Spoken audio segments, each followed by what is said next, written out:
As the sun sets here in beautiful Bondi, we're at Bucket List, a place known to throw a huge party. The reason why we're here is to launch Tourism South Africa's Facebook app. It's called, funnily enough, the Bucket List. Now, the Bucket List is phenomenal. I've seen a lot of digital campaigns, and the reason why this Facebook application is so good is because it helps you lay out your itinerary from start to finish. Whether you're doing a wild safari, swimming with sharks, going to the vineyards, having some gourmet food and wine, living in style like an absolute king, and much cheaper than you would have thought. The Facebook app makes it all easy and lays out your itinerary for you. Make sure you have a look at it. But tonight, we're here to have a bit of a party. South Africa's a wild country, a crazy country, a diverse country full of lots of colour, lots of culture. Tonight, we're going to meet some of the characters and some celebrities and drink some of this good stuff. You tried this before?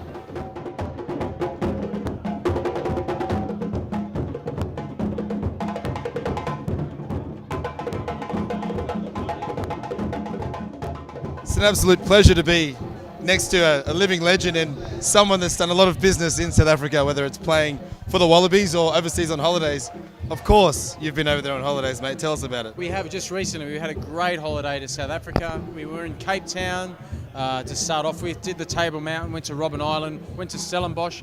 But the most impressive part, I think, was seeing the Big Five at Gregan National Park. And we stayed at the Savannah Lodge, which was a beautiful lodge. But more importantly, we saw the Big Five in one morning. So we were over the moon. I think I took enough photos of a leopard to scare the leopards off. So if anyone doesn't see leopards, I blame me.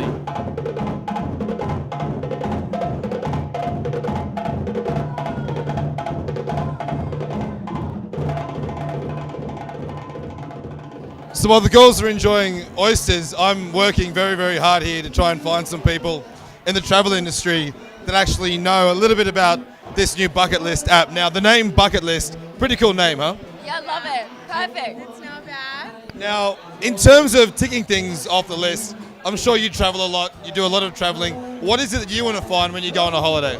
I don't know. I think I picked a sunset walk on the Kalahari. It was pretty amazing. Sleeping in a tree house. That was the other one. A beach, just a beach anywhere. And sharks. They have lots of sharks, but cool, like shark diving. So swimming with sharks, like you're lining yourself up to go into the little cage, and we've all seen the photos. I laugh in the face of danger.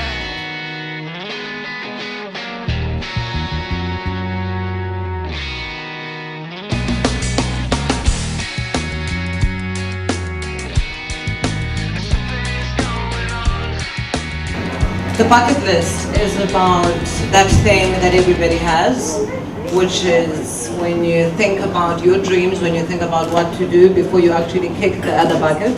And For example, when people think about South Africa, they think about the fact that it's a place to go and see wildlife. And so that's the thing that everybody thinks about.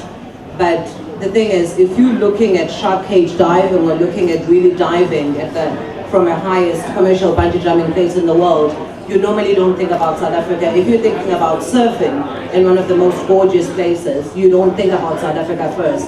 So that's what we're trying to do here.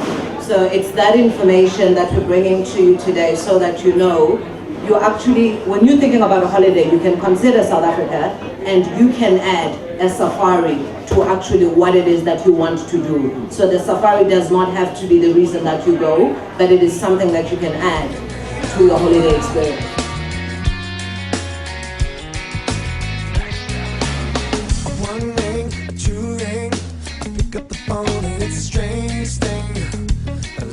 Tim Shiroti, international travel reporter. What's your actual title, mate? What do you actually do for a living? Well, for these guys, I made a series of adventure films, so I suppose you'd say international adventure reporter. Does that work? You're a little bit crazy, aren't you? Like, you're a little bit adventurous by nature. Yes, I do. I like to have good experiences when I'm traveling, which often involve jumping off things and riding on top of things and whatever. So you've just come back, you've made a whole ton of kick-ass, killer videos. Looked like you had a ball, but what were some of the wild things that were really memorable for you? Because you've traveled the world doing documentaries and travel videos. What were some of the really memorable things that will just stick with you forever? I'd have to say riding an ostrich is up there for sure. That was on the top of the bucket list for a very long time, ever since I found out it was even possible. So riding an ostrich is pretty bizarre. It's even weirder to look at than it is to actually do it. Bungee jumping, I did the Blue Crimson Bridge bungee jump, which is 216 metres or 709 feet high. Surf J-Bay, which was amazing. Drank a heap of fantastic South African wine and just had a ball. Well, I've been to a lot of places and I often kind of rate a destination based on the experiences that you can have while you're there and then the stories you can bring back to your mates. And this place just, I brought back so many cool stories, like riding an ostrich, how cool is that? And it's not that expensive. I mean, before I went over there, I assumed that somewhere like South Africa would be quite expensive, but it's not. It's very cheap, it's very affordable, and it's just a hell of a lot of fun. Most people would expect to see the game viewing, etc. But what I've enjoyed is the fact that there are so many great restaurants, so many great resorts, fantastic golf courses, and incredibly beautiful topography, which has been one of the great surprises. So you can go to South Africa and it costs you a fraction of what it would cost in Australia or anywhere else. Something is going on.